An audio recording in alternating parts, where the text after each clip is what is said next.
Good morning. My name is Ted Clouser, host of Win the Minute, Win the Day, the show that focuses on bringing hope to the chaos. Today, my guest is Jason McCann. As the co-founder and CEO of Vari, Jason's mission is to help companies create environments that elevate people. A lifelong entrepreneur, Jason has more than 20 years of experience building and running successful companies. He learned the importance of putting the customer first early on while working in his mother's hair salon as a child.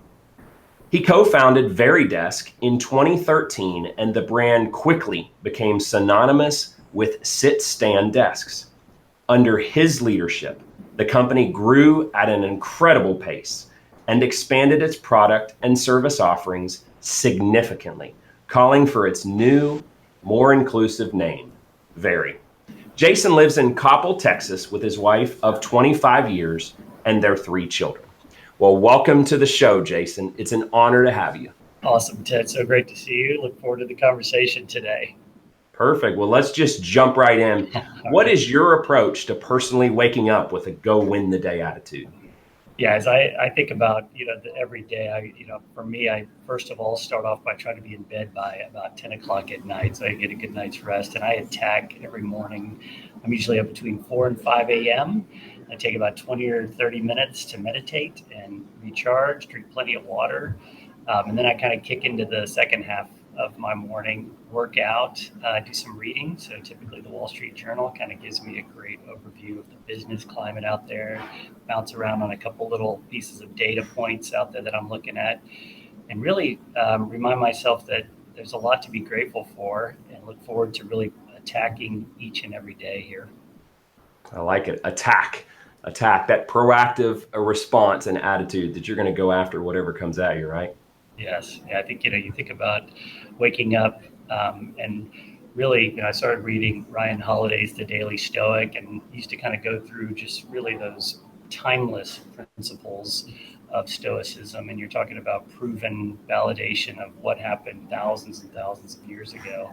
But to take some of those daily lessons and learnings and realizing that so many people before us have been on challenging journeys, and we've each got an important job to do. And we're grateful for this opportunity to go out there and serve others and find a way to make a positive impact, to build relationships, to figure out our calling and to keep marching ahead.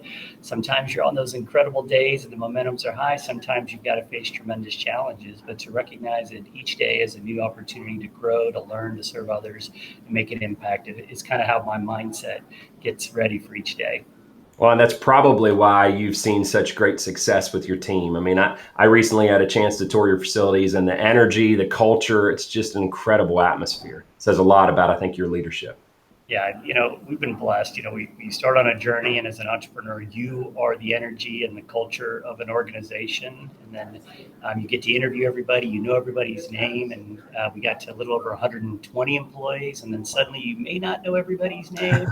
You may not know how many kids they have. It starts to get bigger. So then at that point, you have to really clearly define the core values that your team and your culture is built on top of. And then by continuing to hire people to those core values, they begin to add to the DNA of it. And that allows you to scale even further. And so for us, it's been a fun process to go through in the last 9 years to kind of be this rapidly growing startup company, starting off as VariDesk and really then elevating our vision to not only creating happier, healthier, more productive workspaces, but could we transform cultures? Could we elevate people, cultures, and communities through workspace? And that's literally what we're on the mission to do these days.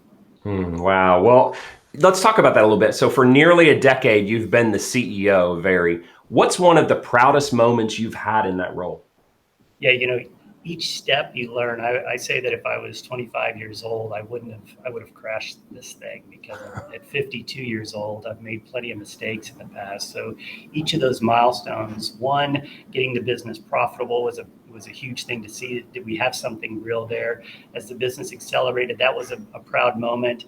But then to realize I needed to surround myself with amazing talent, and to build out Vari University to bring on the next generation of leaders and to coach But what I'm most proud of is really probably the last 2 years as the team has, and our values have been tested, our business has been tested, we as a country and world have been tested. And I would argue that our team is emerging stronger. Our values are battle tested. Our team is battle tested. Our brand has been battle tested. So for us to go through those over the last 18 to 24 months has been a huge kudos and something I'm very proud of, that I think that as we not only survive these chapters as business leaders, but become stronger and recognize that we're here on this journey to do something much bigger than where we started is a very powerful thing. So to see the team emerge even stronger is probably the thing I'm the most proud of here recently. Well, and given all that we've dealt with as a world, I mean, that certainly says a lot to what you're building there. And I'm going to ask you to top it. I mean, one of the things I always try to say is, what's a memorable story that you can share about personally living out winning the day? Obviously, you just shared a terrific one, but what's another? Yeah, you think about it in those moments that in the darkest times of COVID, I would, like everybody, we had just gone through a rebrand campaign. So we had dropped the word desk from our name because our product had expanded beyond that original VariDesk to over 300 products, from electric desks and walls that move and lighting and soft seating. And so we had dropped the name. We had invested millions of dollars. You probably saw it out there on Bloomberg and CNBC in our TV campaign. And then COVID hit. I just hired 50 people, just opened up 12 showrooms across the country. And I'm going, oh my goodness, what happened? We're creating offices in just 28 days. What are we going to do? And I'm laying there at 2 a.m. And what I realized, if I'm struggling as a leader at 2 a.m., I can only imagine what my team members are going through. And so it forced me as a CEO to really over communicate, to reinforce clarity. Where are we going? What are the emotions that I'm dealing with, and lead with empathy, grace, and love, and force myself through LinkedIn, through social media. I mean, just pushing out my messaging, over communicating really literally daily with emails to my team, weekly Zoom calls. But that process over the last 18 months has allowed us to get through this. And then we pivoted from, hey, we're, instead of just creating workspaces, because we were in the beginning an e-commerce business when we started, we said, how do we help you in these organizations? If you do need to work from home, how do we help you? How do we help our team members that were working remotely? And then really start to think about the office of the future. So all of those late nights, by leaning on my team, by leaning on our core values, allowed us to pivot the business. And literally in a 48-hour period, suddenly we were pushing out work from home. We became one of the number one selling desks online, all during the height of that storm. And so it's been a great thing to challenge yourself in those dark periods, to find opportunities to pivot and grow, and realize that challenge is a growth opportunity. Well, I love that story. And there it goes back to your proactivity, right? So you're struggling at 2 a.m. and your response is, I'm going to be open. I'm going to talk about this and get ahead of it. And look at the success you're seeing from it with your team. Yeah, and I think once you recognize that we all face the same challenges and we all have opportunities to remain optimistic or pessimistic, and so to talk about being in a growth mindset, to allow yourself opportunities. So I would lay there at night, and if stories came to me, and an old story came to me that said, as I was sitting there and I was trying to learn how to snowboard and I was struggling snowboarding, and I told the story to my staff. I said, I hired a young kid. I was 35 years old, so I hired a teenager to teach me for a half a day. And he taught me how to put on my boots, and he taught me how to just glide along the base. And I'm just like, why are we going backwards so far? And then he jumped me right up the mountain. He said, we're going to start cutting through these trees. I said, I'm not going to. And I hit a tree. He goes, no. What I need you to do is find your snow lanes and look down this mountain and find the opportunities to get through these trees. And suddenly he and I are carving and cutting through these trees. And so what I talked about my team is, we can sit there and stare at all the negative things that are coming at us. But instead, we can look at these snow lanes, and suddenly wherever your eyes go, your heart and body will ultimately follow. And I took that lesson from that kid on a snow mountain years ago. And that story came to me one night as I was rethinking about, how do I help my team and I articulate that we need to be in a moment of optimism and hope. And those stories became other stories that other team members shared, and it elevated all of us, which is what we're here to do. Stories, right? And so this may be one of the most powerful things that I have talked about or heard about on the show, but I mean, you said something in there. You're a 35-year-old businessman, and you're being taught by a kid. Why? Because that kid knows more than you, right? Yeah. Yeah, I think we can all learn from each other. I'm part of the Real Estate Council here in Dallas, and so it's a great organization that raises a tremendous amount of money and helps areas like the Catalyst Project in the Forest District of South Dallas. And they have a mentor program, and I got signed up with Luke Jokel, and he and I connect. He's a graduate of A&M University, and we're talking. And what you realize by you as the mentor, and you're talking to a mentee, but ultimately that give and take relationship, you're both learning from each other. So I think we can all continue to find ways to learn. So I'm always talking to CEOs about what books you're reading. I'm talking about to my team members, what are y'all learning from? How do we share by being open about it, that we're all here to learn? I've got my nephews and my kids all on sort of a group text that I send them thoughts, and they're sending me ideas of what they're seeing out there. So you can connect all these things, whether it's with people that are older than you, younger than you, totally different industries and experiences that are different backgrounds, different religions, different beliefs. We can all learn together, because at the end of the day, we have very common things. We want to make a positive impact. We want to serve others. We want to take care of our families. We want to leave this earth in a better place. There's common things that we all agree on. So how do we learn together to make those impact? I think we continue to share those ideas. It's a lot of fun. Mm.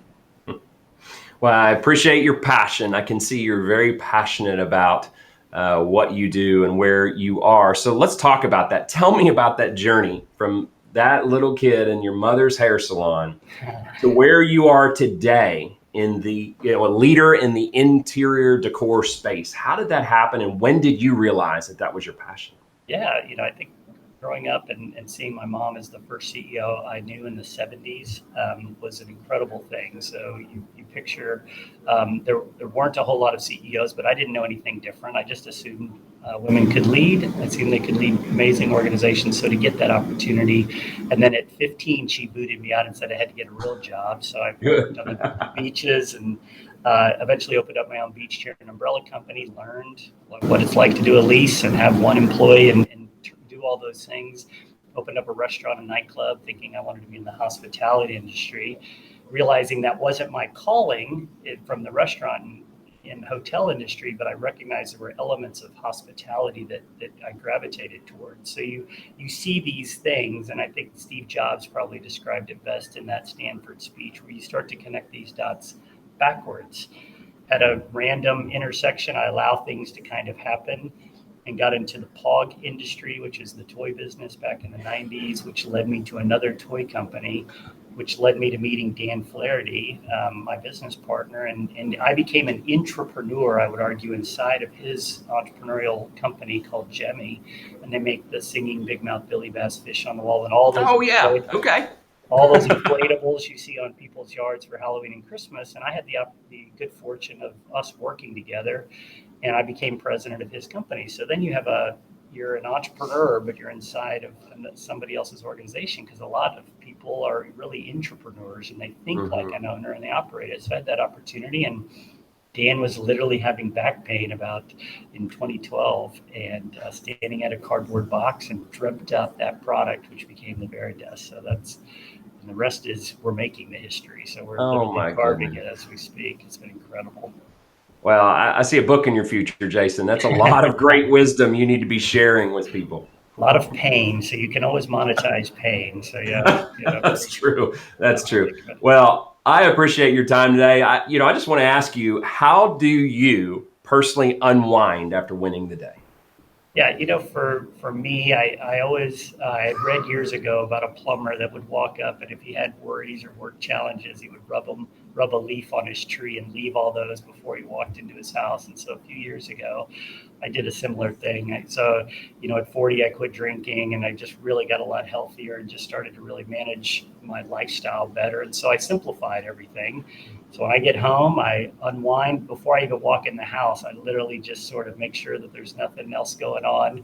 And then I walk in the house and I'm totally engaged with my family and loved ones. And so it's a great opportunity for me to reflect, and I can get out there and garden, walk the dog, get some exercise in, get some reading in. And my my evening unwinds fairly quickly after dinner with the family, and so it's a great opportunity for me to, have an integrated life, but also have firewalls between some of those things, so you don't bring any of the pressures, and you're able to be completely intentional about the time that you spend with your loved ones. So that's been a thing I learned from a wise plumber, I guess, years ago. But I do the same thing. I just kind of disconnect right there in the garage as I'm unwinding. That's great. Well, you again have not disappointed with all of the great nuggets of wisdom you've shared. I have the utmost respect for you as a CEO, and I appreciate your leadership and what you're doing in your space. Awesome, Ted. Well, thanks for, continuing to be a beacon of optimism out there for all these great entrepreneurs and leaders that are coming up and really trying to create a positive impact out there. Excited to be a part of it. Absolutely. And on that note, go win the day every day.